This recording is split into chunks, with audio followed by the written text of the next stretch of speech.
Little Dragons by Roman Starsmith. Before the kings came, the people of the land had an argument with the dragons. It was negotiated by the dragon priests, who could commence with those fearsome beasts to their familiars, the little dragons. The kings, however, knew only the way of the sword. In their war against the dragons, they killed their smaller cousins as well, along with the priests, who cared for them. The revenge of the dragons was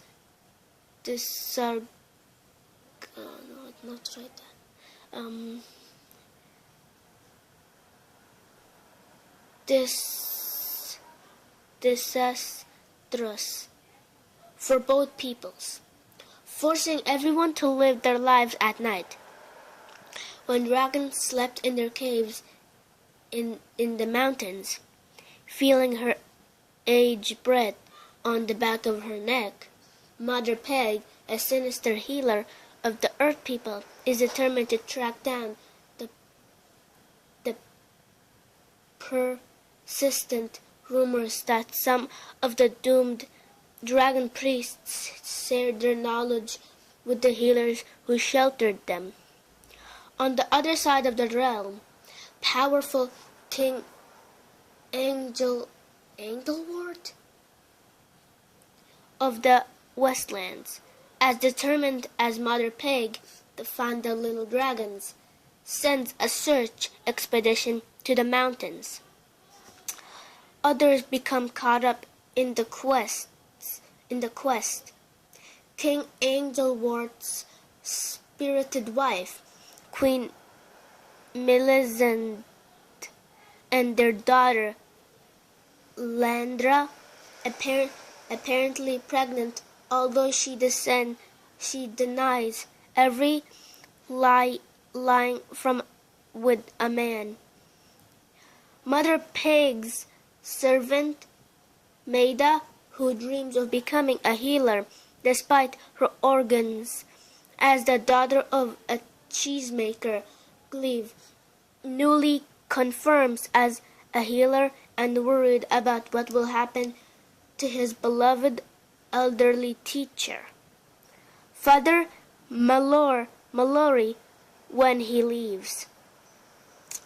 Maran of the Handford, who survives the dangers of the king's expeditions to the dragon caves, only to be beaten and left for dead by his own companions.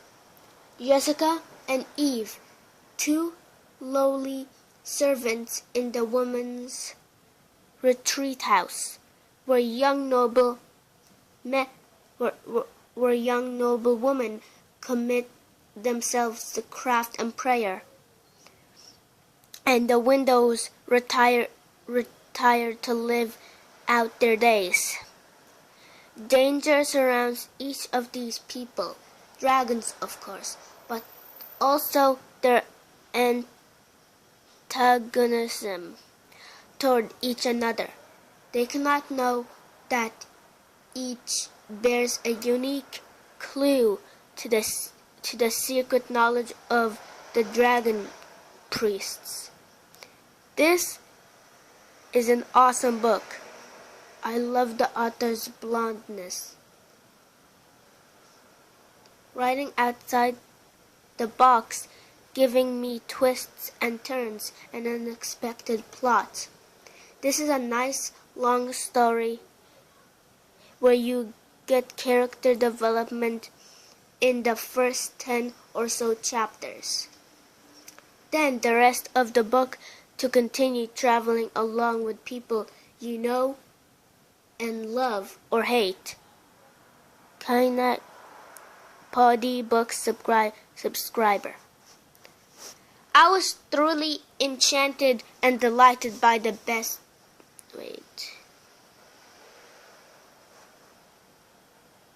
Oh no. I just realized that's a prologue.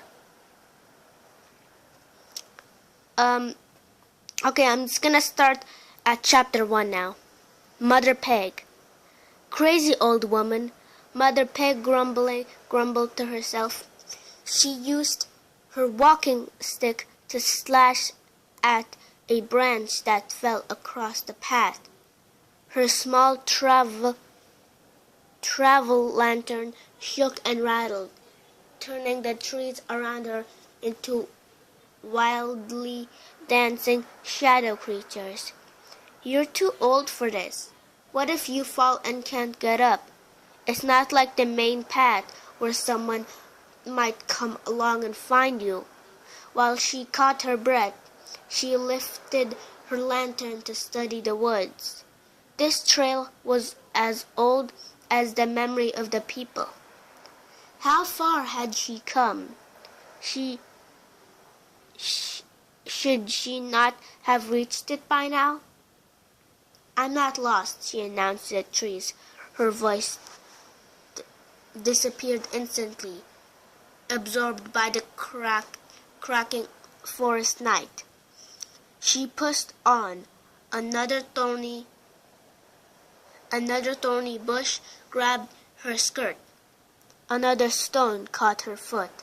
Then a sharp turn, a tiny clearing, and there it was. Well, she said aloud. Well then. Her lantern lit up a stone surface, eaten away by the centuries of lichen and weather. The sharp details of the carving were gone. But still the dragon curled around his tree, sinuous and terrible, his eyes filled with power, wisdom, pain. This was one of only 3 dragon stones remaining in the Eastland. There were others, particularly in the Northlands, because of their isolated locations.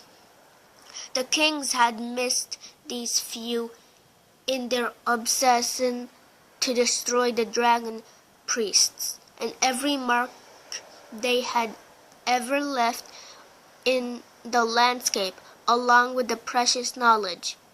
Mother Pig's narrow chest filled with longing to point of pain. The dragon priests and their familiars, the little dragons, channeled between the great dragon and the people, had made it possible to live well in the land, in daylight. Once, Mother Pig would have fallen to her knees before the dragon's stone. If she did now, she might never get up. She bowed her head, leaning heavily on her walking stick, reaching into a pocket of her skirt for some of the scarred herbs she carried there. Please, great dragons, little dragons, wherever you have gone, there is so little time left. All I want is to find clues to what the dragon priests knew. I have healed many people in my time, taught many apprentices, but all I ever truly want is to leave behind a key, or even a part of a key, to the secrets of the dragon priests. A flake of snow danced with a lazy grace through the light of Mother Pig's travel lantern. Then another. They were fluffy, isolated snowflakes of the spring, but they shook Mother Pig out of her prayer. She was cold, and there were all those hurdles to cross again.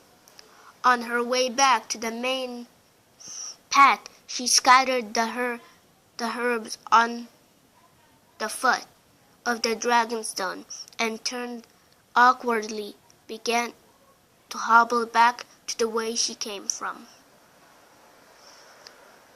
Guys, that is chapter 1 of The Little Dragons. I'm gonna leave it there, but I hope you liked. Remember, subscribe and like. I am a new YouTuber, so I hope you guys liked this first episode.